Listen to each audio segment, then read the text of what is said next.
অনেক তো খেলাম ডিমের কষা, ডিম ভাপা, ডিম পাতুরি। তো চলো তোমাদের সাথে একটা নতুন রকমের ডিমের রেসিপি শেয়ার করি। তো তার জন্য আমাদের 5 জন আছি, আমরা সেই জন্য 5টা ডিম ভালো করে সেদ্ধ করে নিয়েছি, দিয়ে এখানে ভালো করে পিল করে নিয়েছি। আর পেঁয়াজ নিয়েছি, এর জন্য আমি একটা বড় সাইজের, ওটাকে একদম ছোট ছোট করে টুকরো করে নেব। দিয়ে এর মধ্যে আর লাগবে হচ্ছে আমাদের রসুন বাটা, আর মেন একটা যেটা উপকরণ সেটা লাগবে হচ্ছে কালো জিরে। তো চলো এখানে ডিমটাকে আমি ভাজতে বসিয়ে দিই। ডিমটাকে অবশ্যই মাঝখান থেকে কেটে দেবে, তাহলে ডিমের মধ্যে মশলাটা ঢুকবে। আর নুন হলুদ দিয়ে ভেজে নেবে। আর এই যে মেন উপকরণ যেটা, সেটা হচ্ছে কালো জিরে।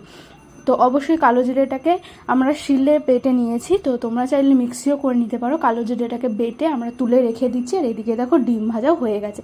তারপরে যে পেঁয়াজটাকে কুচিয়ে রেখেছিলাম না, ওটাকে আধ বাটা করে নেব। ঠিক আছে, মিক্সি করলে তো পুরো পেস্ট হয়ে যাবে, তো সেই জন্য এটাকে আমরা আধ বাটা করে বেটে নেবো পেঁয়াজটাকে। আর রসুনটা আমরা বাটিনি, আমাদের অলরেডি আগে থেকে বাটা ছিল, সেই জন্য রসুনটা বাটিনি। তোমরা চাইলে এখানে পেঁয়াজের সাথে রসুনটাকেও বেটে নিতে পারো। 2 থেকে 3 কোয়া রসুন দিলেই এনাফ রান্নাটার জন্য। তো এই যে আমার ডিম এখানে ভাজা হয়ে গেছে। তো এই কড়াইতেই আমি আরেকটু সর্ষের তেল দিয়ে দিয়েছি।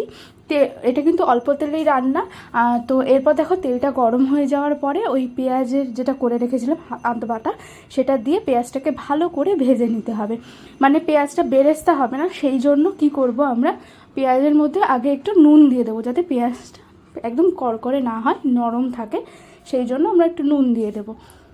নুন দিয়ে এটাকে ভাজবো, হালকা একটু কালার চেঞ্জ হবে পেঁয়াজের। তারপর এর মধ্যে একটা ছোট টমেটো কুচি করে দিয়ে দেবো। এবার ওয়েট করব যতক্ষণ না টমেটোটা পুরোপুরি গলে যাচ্ছে, ততক্ষণ এটাকে ভালো করে মশলাটাকে কষিয়ে নিতে হবে। তারপর এর মধ্যে দিয়ে দিচ্ছি ওই যে রসুন বাটা বললাম, রসুন বাটাটা দিয়েও ভালো করে কষিয়ে নেবে। তারপরে এর মধ্যে আমরা দিয়ে দেবো হলুদ গুঁড়ো, আর দেবো হচ্ছে কাশ্মীরি লঙ্কার গুঁড়ো। আমি প্রথমে একটু জল দিয়ে দিয়েছি, যেহেতু মশলাটা শুকিয়ে যাচ্ছিলো, লেগে যাবে, সেই জন্য জল দিয়ে দিয়েছি। দিয়ে এরপরে এর মধ্যে আমরা অ্যাড করে দেবো কাশ্মীরি লঙ্কার জন্য গুঁড়ো, একটু কালারের জন্য। আর আমরা হচ্ছে ওই কালো জিরের সাথে কিন্তু একটু কাঁচা লঙ্কাও বেটেছিলাম। ঠিক আছে, তো সেই জন্য অল্প পরিমাণে ঝাল লঙ্কার গুঁড়ো দিলাম। তোমরা চাইলে তোমাদের হিসেবে ঝালটাকে অ্যাডজাস্ট করে দেবে। তো জল দিয়ে ভালো করে এটা কষে নিচ্ছি। আর এই রান্না অবশ্যই কিন্তু একটু চিনি দিতে হবে টেস্টটাকে ব্যালেন্স করার জন্য। এই যে দেখো ভালোভাবে কিন্তু আমার মশলাটা এখানে কষে গেছে। কালো জিরেটা এর পরে আমরা অ্যাড করব, কখনোই কষাবে না কালো জিরেটা দিয়ে, নাহলে তেতো হয়ে যায়। যেরকম সর্ষে তেতো হয়ে যায়, সেরকম কালো জিরেও তেতো হয়ে যায়।